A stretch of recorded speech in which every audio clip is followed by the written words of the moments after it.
Hey everyone, welcome to Tour Validated. My name is DJ Lantz, joined by Kris McCormack and Ben Schomin, Director of Tour Operations here at Cobra, and we are at the testing facility for the 2023 irons. Thanks for having us.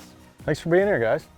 We're happy to be here. We got all kinds of new tech looking pretty solid for 23. Yeah, definitely excited about this year's lineup. We obviously revamped our entire forge line and added a new forging as well. So it's been testing out very well to date, and I'm really excited for the season to get going. We're going to run through the full matrix of irons. We're going to test them, kind of compare and contrast the differences and look at what type of iron is going to be best for me, and then we can talk about what might be best for you. So if you haven't already, make sure to subscribe to the channel, like the video. I think it's go time. So right now I have in hand the King Tour iron. We've decided that this iron is probably most comparable to my gamer, so it seems like a great starting point to get some data and kind of work off that. Sound about right? Yeah, it's definitely a good starting point, not only for where it fits in your game, but since we're going through an iron comparison, it's perfect because it's kind of a middle of the road, in between our lineup for us from a handicap standpoint. Maybe a little bit on the lower end, but we've got a few models that we can go up with that are a little more forgiving, and then we obviously have a couple more forging lines below that as well in an MB and a CB. Perfect. Well, let's do it. With that particular iron head, we might have a notable name or two in that currently. Yeah. So Ricky switched into this iron to start the 22-23 season in Napa and had a good showing. He's been loving it. It's been great. It's a little more forgiving than the MBs he's been playing with in the past. So, sure. It's obviously cool to see one of the world's best players play something that probably fits the majority of better players versus, I'm not saying an MB's not a great club, but just not quite as forgiving as this, as the King Tour. So he's had some really good success with it so far, and he's real dialed in with it.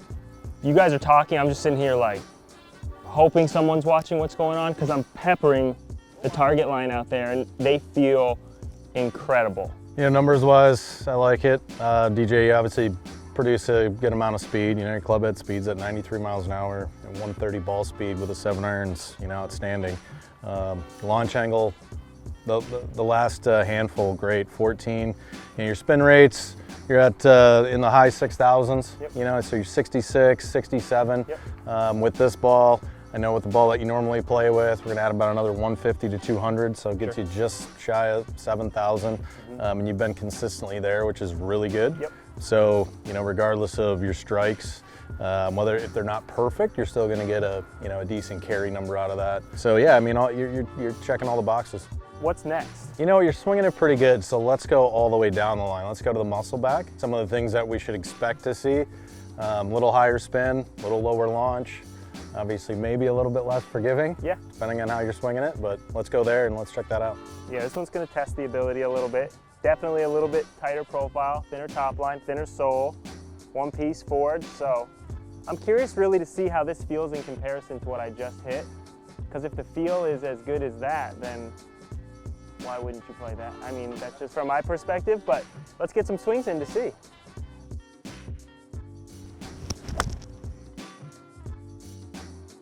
That was a little different launch window than we were seeing. Very solid. Sounded good, it was a good pass. I mean, I can tell you got, again, premium feel here. This feels amazing.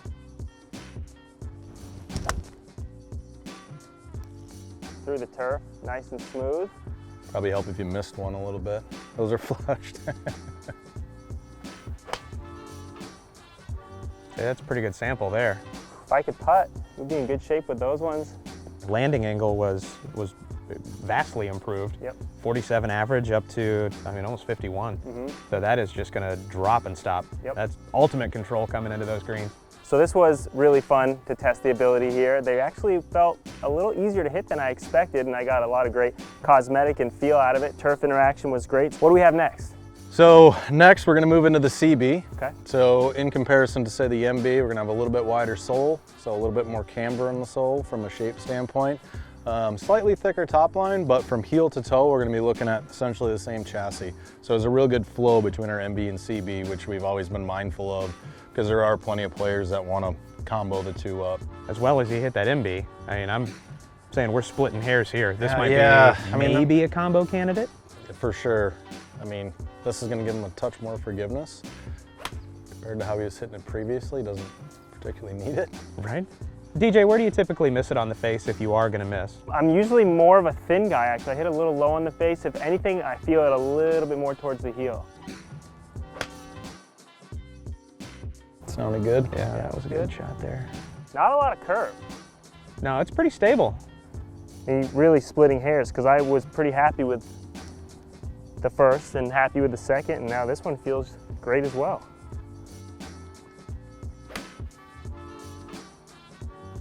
I think it's a good sign when you go through a fitting like this, and now he's on the third iron, and there's a lot of consistencies. Obviously, the consistency of his swing helps a lot. Sure. I mean, this is a really nice package, just a little bit smaller than what we saw in that first iron, a little bit bigger than the MB, but man, looks pretty solid. Acoustics sound great from back here. Yep. If you make a change, what do you change? Yeah, that's why I think your initial comment about a flow set or a combo set was probably, he's a perfect candidate for it, just because he's been able to prove that all three of these are working pretty well. Which is, from a fitting standpoint, it's a nice problem to have, trying to figure out exactly what your set comp's going to be at the end of the day. So I mean, is that a conversation you go, okay, DJ, as you transition through the set, when it comes to set composition, where is it in the set that you start to make that break where you feel like you need just a little extra help? Based on the feel that I had, I would say I would stay in an MB7 iron and maybe go 6.54 in the CB or even the Tour. I mean, they were pretty solid.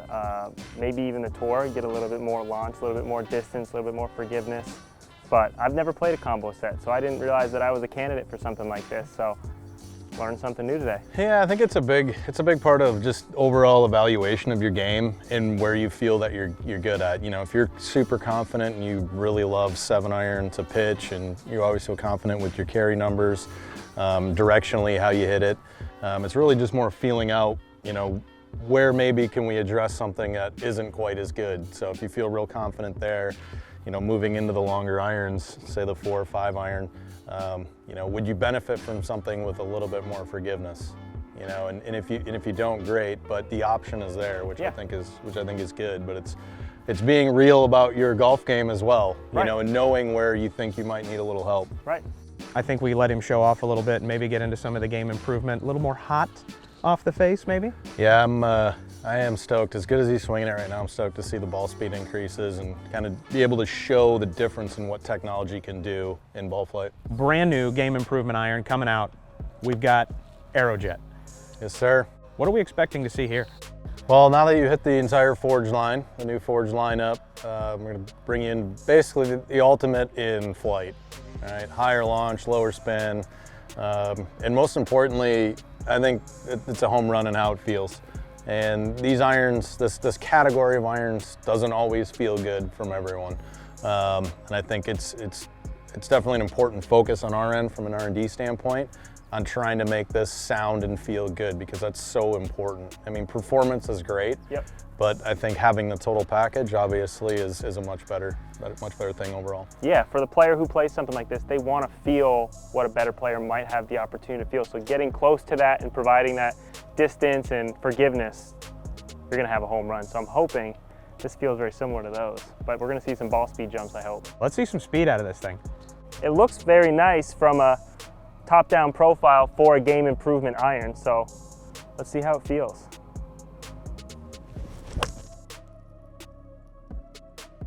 So something I struggle with when I get into more offset irons, I get so afraid of going hard left that I almost hold the face and do the exact opposite. Yeah, that's a very, very common swing issue for a player that's typically used to playing with less or very little offset. Right. I'd say it's probably more the norm than the exception. There, that's better swing. I just let it go. It actually, you released it. But it didn't go as hard left as I thought. It's just a mental error, so thanks for keeping me accountable there. Little 202 carry with 7-iron, no big deal. Really? I mean, might need 6 wedges in the bag if you play that set. Okay. And I think one of the misconceptions with the game improvement iron is that you're just strengthening the lofts to strengthen the lofts so Right. they go further. Right. We're strengthening the lofts because we have to, right? Because of the dynamics. We still need to, if we left the lofts, say where the MB is, it's going to fly too high Right. for most players. The offset is not as left biased as I expect. It's very stable because I'm trying to release them a little bit more like I would with my normal golf swing, and they are not darting left, which is really nice to see. I've had no issues with left. And you know that, when you're talking about fitting, that goes back to the importance of having the right shaft. Right. No, Right? absolutely. So, On that note, 92 feet in the air, landing angle at 44, 202 carry. I gotta beat that. 202 again? Let me give it 1, just in case Cobra's looking for another long drive guy. You gotta seize the opportunity when you get a chance like this. It's something to learn for the younger audience. definitely seeing 7 irons is the best recruiting tool for long drive. Is that what you look for? Absolutely. Okay. This one's gonna have a little on it then. Carry number? What do you think of that? 209. Okay, so it's in the tank. It's in the tank. In the tank. Seize the opportunity when you get it. Let it be a lesson. All good numbers all the way around while maintaining a similar attack angle across every swing. Wrapping up 2023, Cobra irons, that was a really fun process, and there's a lot of really good products coming out this year that you need to check out. Thanks again for having us out. Tell me a little bit about what you saw throughout that process and what you're most excited about for this year. Well, you know, we started with the King Tour. Thought you hit it really well. I know you liked how it felt through the turf. Obviously, our next step, we jumped down into an MB, which typically is going to be the least forgiving and hardest club to hit. And you know, you proved it was actually really good and you fit really well into it. So I think from a fitting standpoint, sometimes it's okay to probably jump outside of our comfort zone to try something else, whether it's bigger or smaller, while you're going through the process. That way you know too, from a mental standpoint, like, hey, this is definitely, you know, I've tried these others, but this is what works best for me. And you definitely proved that today. Yeah, that was a fun process for sure. Always fun to hit kind of that full matrix of irons back to back to back and see how they differentiate from the launch spin characteristics. But you know, it was really fun to hit the AeroJet. That one there had some serious speed, and that was fun. I always like to test those limits a little bit. So really fun process. I appreciate you having us out. That was great. Appreciate you guys coming out. It's always fun to show off our new gear. We're obviously extremely excited about our lineup for this coming season, and definitely hope that doing things like this drive customers out to fitting days and actually get fit and see you guys, demo days, all those things. Oh, perfect. And with that, make sure to give us a like, subscribe to the channel, and stay tuned for future content coming with Cobra. Thank you, sir. Got it. Thank you guys. Brother.